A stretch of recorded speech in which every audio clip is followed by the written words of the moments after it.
A spat for the ages, really, Sharon. A complete public meltdown and showdown, really, between the world's richest man and the world's most powerful man. Let's set the stage and remember how we got here. Now, Donald Trump was asked about Elon Musk's opposition to his big, beautiful bill, the spending bill that he's trying to get through Congress at the moment. Elon Musk says it's going to add to the national deficit by about $2.5 trillion.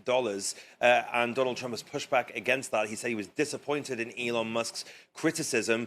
Elon Musk then responded to that saying whatever, but then launched an online tirade on his social media platform X, formerly known as Twitter. He even said, without me, Trump would have lost the election. Dems would control the House and the Republicans would be 51-49 in the Senate. Such ingratitude. He started digging up old tweets of Donald Trump, who was talking about balancing the budget, saying that he missed that guy. He then put a poll on his Twitter profile saying, is it time to create a new political party in America that actually represents the 80% in the middle? Now, as of going to air, that poll now has 2.1 million votes on it, and 82% of those people have said yes.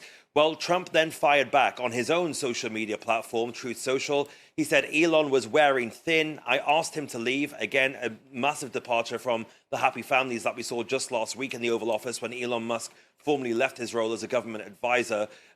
Trump then continued, I took away his electric vehicle mandate that forced everyone to buy electric cars that nobody else wanted, that he knew for months I was going to do, and he just went crazy. Well, Musk then replied to that saying, such an obvious lie, so sad. But the biggest tweet that Elon Musk so far has produced then came around 2 or so hours into the spat. He said something about the Jeffrey Epstein files. Now, a quick history lesson on that. Jeffrey Epstein, the well-known sex abuser and trafficker, effectively, of course, his death in prison has long been the subject of conspiracy theories from people on the right. They say that he was effectively bummed off for knowing too much rather than having killed himself in prison. And the Trump administration vowed to look in and release the Jeffrey Epstein files. And when that happened around a month or so ago, they basically were a bit of a nothing burger for all the right-wing conspiracy theorists who believed there was going to be something in there. FBI Director Kash Patel also came out and said that there was nothing happening in those files. But Elon Musk then dropped a huge allegation saying, time to drop the really big bomb. Real Donald Trump is in the Epstein files. That is the real reason that they have not been made public. Have a nice day, DJT. Now, he then doubled down on that and said, mark this post for the future. The truth will come out. Well, since then, Musk is now calling for Trump's impeachment, unclear on what grounds he's calling for that impeachment. But the president so far has not responded to this. He posted on Truth Social once since that allegation came out, but he tried to make it more about the big, beautiful bill again and stay focused on the policy. He's not responded to those allegations. The White House, my colleagues in the White House press pool, shouted questions at the president a short while ago, asking for response. He ignored those shouted questions, and Reuters is now reporting that the White House is holding an emergency meeting about this. So this has been a huge, massive public split between the world's richest man and the world's most powerful man, and this is very, very likely not the end of the story.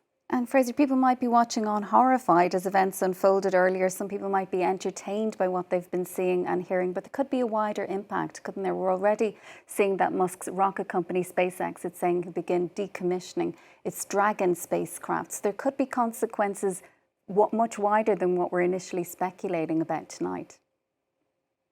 Yeah, and Sharon, that is an important point to prove as well. That kind of got lost in the kind of wider swell of tweets from Elon Musk. But if SpaceX takes away its Dragon space crew rocket ship, effectively the capsule that sends those astronauts to space, that has basically become the backbone of the American space program. They are using those Dragon capsules to get astronauts to and from the International Space Station. It basically is what NASA is kind of building its kind of future around. So if those government contracts that Donald Trump has now threatened to take away from Elon Musk, if those do indeed go away, then it's going to cost the American space race significantly. And of course, Elon Musk is now saying prematurely almost that he's basically going to take them away anyway. So a major spat and a major kind of bump in the road for the American space program, for one thing. But the other company that Elon Musk owns that also gets American subsidies is Tesla. And we're really seeing the impact of this more widely in Tesla in the more immediate term.